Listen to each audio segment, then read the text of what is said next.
not an elitist spot, it's not a selective spot, it's just a place where people get to tell their stories. So as you hear these stories of ordinary people doing extraordinary things, think about your ordinariness and think about your extraordinariness. And I think there's a really neat collision of those ideas. And so revel in theirs, bask in theirs, honor theirs, but think about yours as well. I think that's a really nice thing to think about. Bravo. And thinking of the idea of neighbors, and I don't know if Tess and Ted can embody it even any more than they do.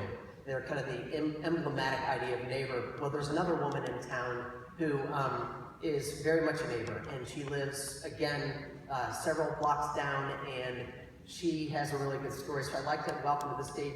Wait, Wendy Martin, come on up. There you are. Come on up. And let me set this up. So we have been curating for about 9 months, and it's about 9 of those months that we're picking out the people that are going to be on this thing. I'll give that to you. Welcome to the stage. This is Wendy.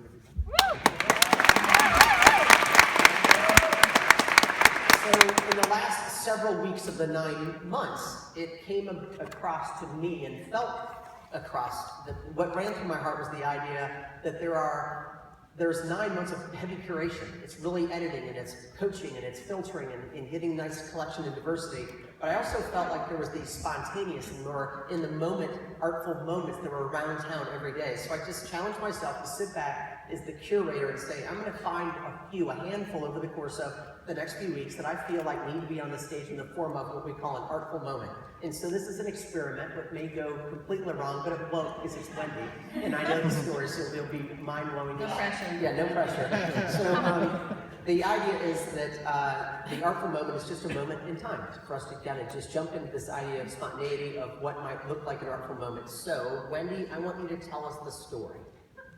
Go. All right, so 2 years ago, a guy named Danny Avila stood on this stage and he shared, how many people were here 2 years ago? Raise hands. Yeah. All right. So everybody remembers Danny. He stood on the stage and he shared this beautiful story of 8 college roommates who just loved one another. They graduated, they moved off to like 3 different continents.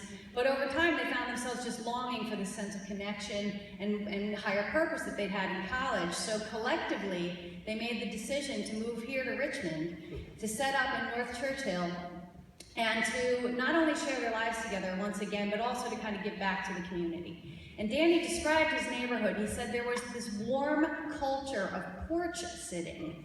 He said that he and his wife realized after just 1 month in that neighborhood that they had had more conversations with their neighbors than they'd had in the 3 previous years living in the suburbs. And he said, you know, over time that this is really where the real joy in life can be found, is just connecting with the people around you and having meaningful connections. Then he said something that really hit home with me. He said, in the last 30 years, human beings have never been more globalized and well-networked than we are today, and yet we've never felt more isolated or more lonely. And then instead of blaming it on technology, he asked us to kind of examine how we live. And so he said, you know, the growth of the American suburbs, what did that do? That meant that these front porches where we used to sit and connect with our neighbors gave way to back decks with privacy fences where we could keep to ourselves. And I was sitting right there, and it just hit me, like, boom. And I got home that night, and I told my husband, I drove into my backyard, inside my privacy fence. I hardly ever go out my front door. I live right in the city, and yet this is my life. I'm understanding this. And so I said to Todd, my husband, I was like, we need to have a table out front. We need to put a table in our front yard, and we need to have this place for the community to come together so that we can connect with each other to everybody's benefit. And so we built this thing, like within a month, we built this big table with a stone top, and pretty quickly word got out as to like why we built it, what it was intended for. It was just like a couple weeks before Andy showed up. So it's a big heavy table under this beautiful canopy of trees right on the sidewalk, right across from Retreat Hospital. Right now, and everyone knows they can all attend the table. So it's a perfect spot. But how does it work? How does it work? So you said I got a table. It's about community. It's about dependence, not independence. Right. Like, so everybody, I want you to try this at home.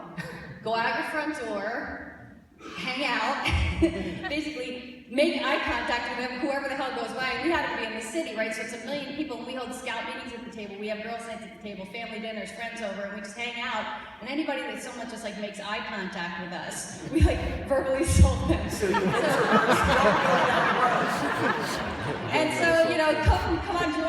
either chat them up or they join us. But the cool thing is, not only has this been a place where we meet like tons of neighbors, but it's also been a place where the whole community decided to start giving back. So one of the couples we encountered was this young Vietnamese couple. He was going to grad school at VCU, and they moved here with literally no furnishings at all. And their English was a little tough, and they had a really tight budget. And so we kind of got the word out to the community. We're like, these folks are here, they have like nothing. And so everybody just like turned up all the used furniture in their house, things we have in our attics and our basements. And we had this surprise welcome to America party for them.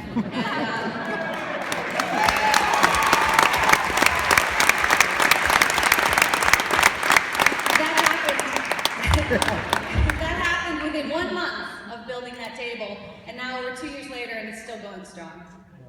Wow.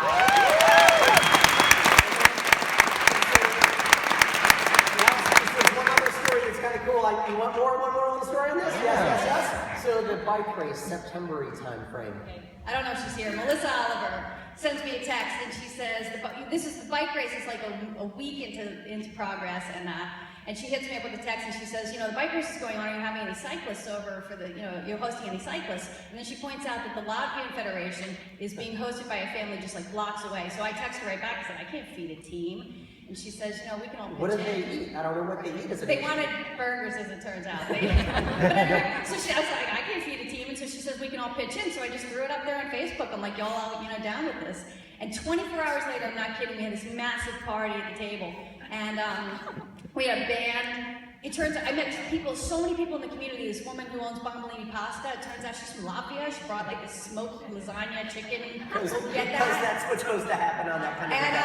And so the most magical moment of the night, though, was an artful moment, which was when my friend Mary Goodell, Mary, wave your hand. Mary is the principal flute in the Richmond Symphony, and she comes out, all these Latvian guys are sitting around the table, and she starts playing their national anthem. And they rise to their feet, and it was a goosebump. I mean, half of us were just sobbing. And, why did it happen? It happened because Danny Avila had a great idea, and he stood on the stage 2 years ago, and he shared it, and it hit my heart.